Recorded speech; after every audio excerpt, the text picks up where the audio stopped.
Smoked those concrete walls on the outside, but then came the moment of horror when we all froze as Gerhard Berger ploughed straight on into the barriers at 180 miles per hour, and worse was to come as the car exploded into flames and nobody believed he could have survived.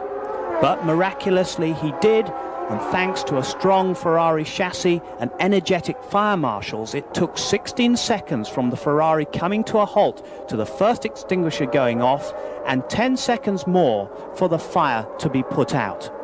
The car had been virtually on full fuel tanks when it exploded.